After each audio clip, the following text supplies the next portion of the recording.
So guys, maggawa tayo ng bagoong para sa ating kare-kare. Pero busawat natin kasi yung aso eh. Parang maingay yung aso.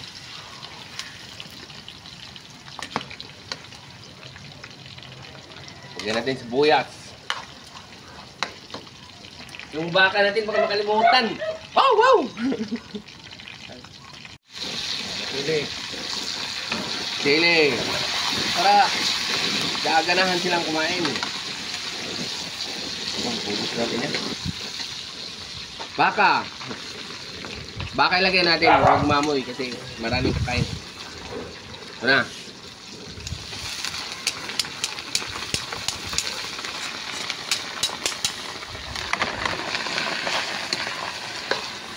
Ang ganda ng bagoong na nabili nyo. Maano na, malinis. Tutukan mo. Tututok mo yan. Tingnan mo naman oh.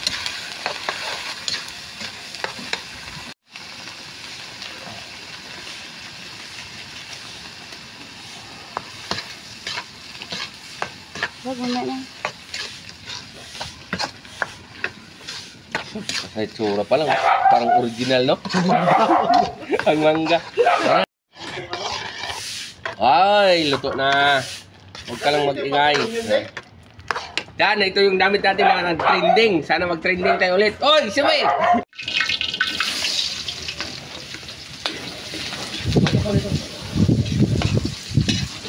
Bawang sibuyas, huwag ka mag-ingay, Jojo. Ay, masagurang tagal.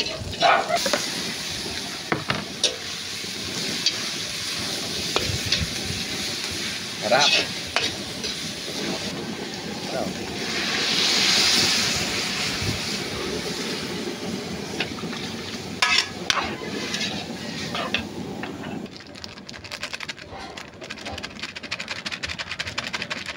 Kari-kari. Ah, kare-kare.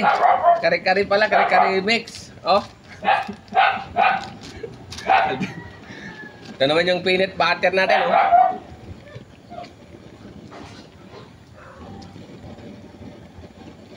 So, lagay na natin to. Ang aswiti natin. Ang saya-saya nito. Grabe. Beef cubes. Lagay natin. Seasoning. Lagay na natin. Lagay natin ng asukal. Kaya, huwag mo natin ito. Tama naman. Parang chimiami. So yun guys, yung pang kare-kare natin na gulay, ipapakuluan lang natin dito. Yun na, oh. Ito, dito ka. Ano dito? Sitaw, no? Kapag wala siyang aw-aw. Ganyan lang gagawin ninyo para hindi mag-overcook.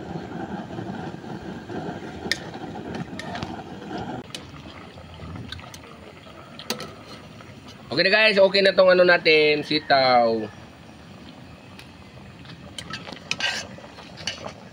Pang finals natin to, talong. Talong pang patirik ng mata. Yo. Ito na ang talong.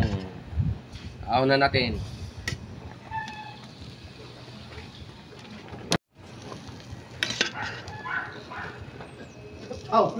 Mo ng ano, kapon ginano pa namin.